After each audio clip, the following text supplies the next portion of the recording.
ஆண்டவர் ஏன் குஷ்டரோகிகளை சுகப்படுத்தினார்? நாமும் அப்படிப்பட்ட ஜனங்களுக்கு நம்முடைய ஊழியத்தை செய்யும்படியாய் தேவன் அப்படியாய் செய்கிறார். ஒதுக்கப்படுகிறவன் என்று எவனும் இல்லை ஆண்டவருடைய பார்வையிலே. ஆண்டவருடைய ராஜ்யத்திலே, தேவனுடைய சபையிலே ஒதுக்கப்படுகிறவர்கள் என்று எவனும் இல்லை. ஒதுக்கப்படுகிறவர்கள் இருக்கிறார்கள் என்றால் நாம் தான் அந்த இடத்துல முதலாவது நின்று அவர்களுக்கு ஊழியம் செய்ய வேண்டும். இப்படியாய் 1800வது ஆண்டிலே இந்த லெப்ரசி என்ற ஒரு காரியம் அதிகமாய் காணப்பட்டுச்சு. ஹவாய் என்கிற அந்த பகுதியிலே இந்த லெப்ரசி அதிகமாக ஸ்ப்ரெட் ஆக ஆரம்பிச்சிருச்சு. அப்போ அந்த ஹவாயினுடைய ராஜா என்ன பண்றாரு, ஒரு ஐலாண்டை தனியா ஒதுக்குறாரு. அந்த ஹவாய் பகுதிகளில் ஒரு ஐலாண்டை மொலோக்காய் அப்படின்ற ஒரு ஐலாண்டை தனியா ஒதுக்கி, அந்த ஐலாண்ட்ல அந்த ஊர்ல இருக்கிற எல்லா அந்த லெப்ரசி, இந்த குஷ்டரோகம் உள்ள ஆண்கள் பெண்கள் எல்லாத்தையும் அந்த ஐலாண்டுக்கு நாடு கடத்துற முயற்சியில இறங்கிட்டாங்க. வலுக்கட்டாயமாய் அவர்களை நாடு கடத்த ஆரம்பிச்சிட்டாங்க, தீவு கடத்த ஆரம்பிச்சிட்டாங்கன்னு சொல்லணும். வலுக்கட்டாயமாய் அவங்க எல்லாம் பிடிச்சிட்டு கப்பல்ல ஏற்றி போய் அந்த தீவுல போய் விட்டுருவாங்க.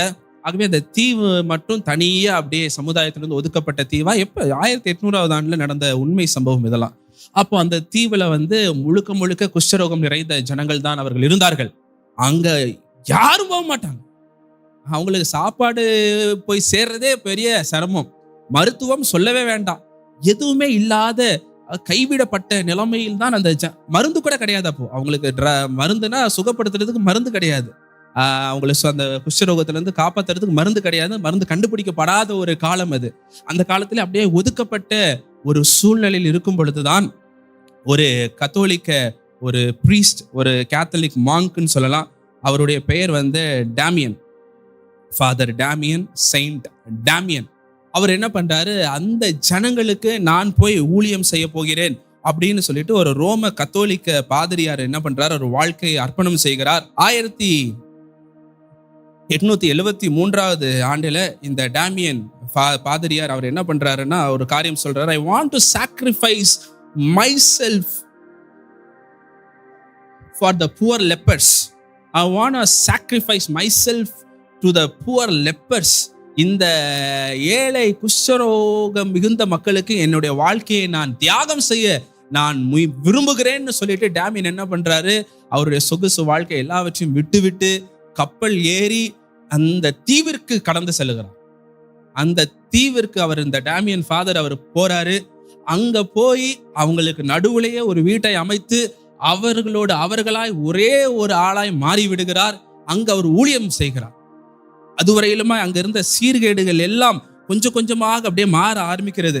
அவர்களுடைய வாழ்வியலிலே இவரும் முழுவதுமாய் அவர் பங்கு கொள்ள ஆரம்பிக்கிறார். அவர்களுடைய வாழ்க்கை தரங்கள் எல்லாம் கொஞ்சம் கொஞ்சமாய் அப்படியே மாற ஆரம்பிக்கிறது. கொஞ்சம் வீடு கட்டுறாரு, ஒரு சபையை அங்க நிறுவுறாரு. சபையை நிறுவி அங்க நல்ல ஒரு வாட்டர், தண்ணீர், குடிநீர் வசதியை அங்க ஏற்படுத்த ஆரம்பிக்கிறார் அவரு. அதற்கப்புறம் மருத்துவம் இல்லாத அந்த இடங்களிலே அவர் போய் அவங்க புண்ணுகளுக்கு எல்லாம் மருந்து போட்டு கட்டுகளை எல்லாம் கட்டி அவங்களுக்கு கொஞ்சம் மருத்துவ உதவி எல்லாம் செய்யறாரு. அங்க ஸ்பிரிச்சுவல் கைடன்ஸ் கொடுக்கிறாரு. சண்டே மாஸ் நடத்துறதுக்கு ஏற்பாடுகளை பண்ணி சண்டே மாஸ் நடக்குது.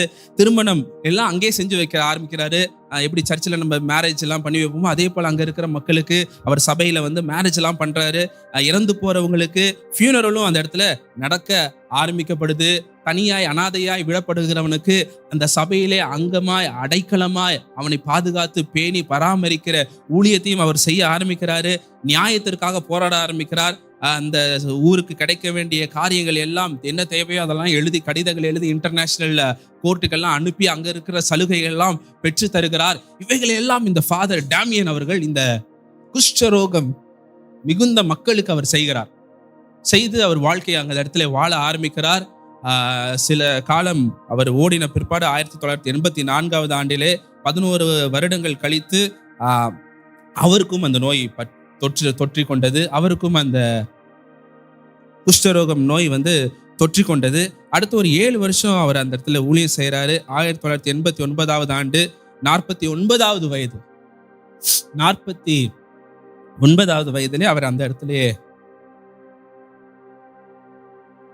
மரணம் அடைகிறார். ஆகவே அந்த குஷ்டரோகம் நிறைந்த மக்களோட அவர் போய் வாழ்ந்து அந்த நோயும் தொற்று கொண்டது.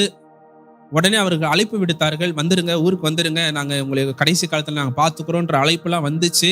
ஆனாலும் அதை நிராகரித்து அவர் அந்த ஜனங்களோட அவர் இருந்து அவர் மரித்து போனார்.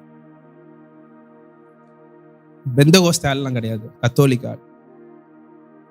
ஆகவே இவர்கள் எல்லாம் ஏன் இப்படியாய் செய்தார்கள்? ஏன் இப்படிப்பட்ட ஒரு வாழ்க்கையை அவர்கள் தெரிந்து கொண்டார்கள்? ஏன் ஆண்டவர் இயேசு குஷ்டரோகிகளை சுகப்படுத்தினார்? ஆண்டவர் இயேசு குஷ்டரோகிகள் மேல் மனதுருகினார்.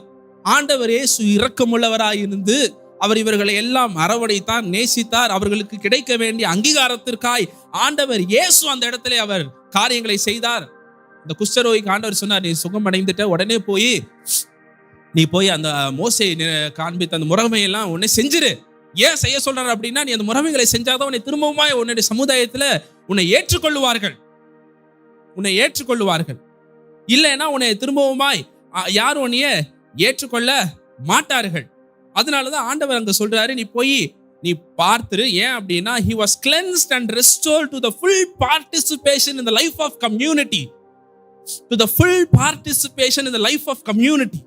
ஆண்டவர் இயேசு, நீ போய் மோசே முறைமையெல்லாம் செஞ்சிடு, அதனால் நீ திரும்பவுமாய் என்னுடைய இந்த சமுதாய வாழ்க்கையிலே நீ முழுவதுமாய் திரும்பவுமாய் ஈடுபட ஆரம்பிக்கலாம் என்று இயேசு அவனை அனுப்பி வைத்தார்.